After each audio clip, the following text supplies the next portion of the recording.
Here's the translation of the text you provided. In this video, I will transform a 40-foot school bus into a luxurious house, fully equipped with everything you could imagine. This is by a famous American YouTuber known for his crazy projects on YouTube, but this is the biggest and most expensive project he has ever done in his life. It took over a year to complete. It's hard to believe, but it's really happening.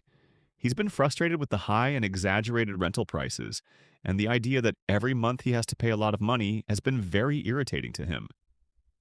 So, he bought a complete school bus.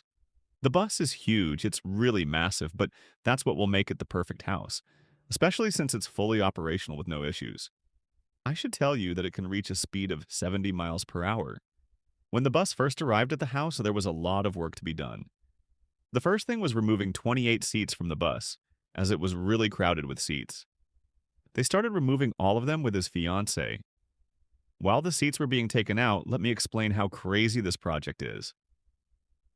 The first step of the modification was cutting and raising the roof to extend the length of the bus by 7 feet, or about 120 centimeters.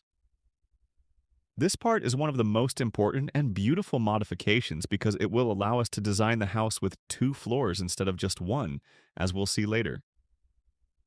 The interior ceiling will be 9 feet high, which will make this the highest roof ever raised on any bus on YouTube. The first thing they did was remove the metal roof and dispose of the old insulation. Afterward, all the windows, which were numerous, had to be removed. This is typically the case with school buses. They are full of seats and windows. He hasn't even finished removing all the windows yet, and that's why you will always see windows in his videos. They successfully removed all the windows, and the bus now looked intimidating. His dad jokingly said, "I feel like I'm in a zombie bus." Next came the crucial task of raising the roof, which was incredibly difficult, almost impossible. To lift the roof, his dad designed wooden jacks, or supports, as we call them in the Arab world, to be placed on either side of the bus to help raise the bus safely and evenly. They completely cut off the roof like opening a can. When it was time to lift the roof, they moved one jack up, then moved to the next one, lifting it by the same amount. Since there were only a few people and the roof was really heavy, it took a lot of attempts to get it right. In the end, they succeeded, and as you can see, the bus was now a giant. But they didn't stop there. They also extended the length of the bus by another foot. Once the roof was fully raised, it was clear how massive the bus was going to be. But now, their priority was to get the jacks out of the way because if they stayed in place, the roof could collapse. So they had to secure it quickly using metal braces, which they fixed in the middle of the cut window frames, and then welded them together. They worked on this all night until the morning. Eventually, it was completed successfully. Without sleep, they moved on to installing the walls of the bus using screws and metal plates, attaching them to the columns that were previously welded. At this point, the bus had become a solid structure, ready for further shaping. As you can see, the difference is obvious between before and after raising the roof. It gained about 3 meters in height from the floor to the ceiling. Once the walls were done, they started working on the floor by placing a thick layer of plastic to prevent water from entering the bus. After that, they added 3 inches of insulating foam to protect the bus from moisture or rust. They then put down thick wooden boards to create a stable floor that wouldn't shake when someone walked on it. Next came the finishing of the walls. They didn't directly cover the metal or iron, so they reinforced the walls with wood. They used metal screws to secure the wood to the previously welded columns. The area you're looking at here is where the front door will be, and they started cutting the metal to make room for the door.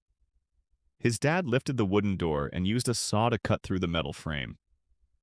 At this point, the old bus look had completely disappeared, and it had become a completely different shape.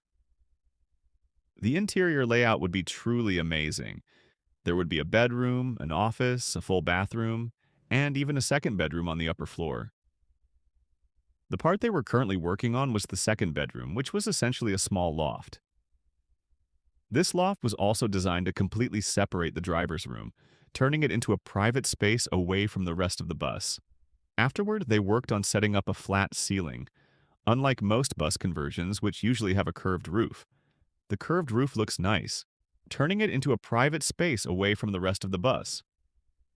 Afterward, they worked on setting up a flat ceiling, unlike most bus conversions, which usually have a curved roof. The curved roof looks nice, but he preferred the flat ceiling because it made the bus feel more like a regular house. They then started working on the bathroom, which would have a full-size shower, sink, and toilet. They made room for the ceiling of the bathroom and explained the process in detail. At the back of the bus, they dedicated the space to the master bedroom and the office. The rear section of the bus would be for the upper floor office. Meanwhile, they were busy installing windows in the kitchen area, and the living room area was also taking shape. Eventually, they added lighting to the ceiling to make the bus more brightly lit, and after 2 months of working in a dark bus, light finally entered the space. Once the ceiling was installed, they moved on to the insulation using foam. This stage transformed the bus completely. The windows were installed, the air conditioners were set up, and the electrical connections were completed. But honestly, nothing compares to the effect of the foam insulation. It made a huge difference, but they hadn't even finished the interior finishes yet, which would be absolutely amazing. At this point, they revealed the real goal behind the project. 6 years ago, he met his fiancée, Kelsey, and now, after finishing the bus conversion, he planned to take it to the beach and propose to her at the end of the video. This bus would be their home, and they would live in it from now on. Without a doubt, this is one of the most amazing projects on YouTube, and I plan to create more content like this. God willing, you won't find anything like it on the platform, and I hope you'll be part of this journey and subscribe to the channel. Tell me what you think about this content. Currently, they were covering the entire bus with drywall or suspended wood panels. Once they installed the first panel in the living room or kitchen, they moved on to the hallway, which was much more difficult because the space was narrow and had many curves. After several attempts, they managed to cut the panel to fit the ceiling and, with support beams, hung the panel. The support beams were crucial because without them, the panel would have fallen. Once they finished the living room and kitchen area, they created openings for hidden lighting to be installed in the ceiling, making the bus very bright. After working in a dark bus for 2 months, they finally got light in the space. They were now working on the kitchen walls, and as soon as they finished the kitchen walls, they would begin installing the flooring,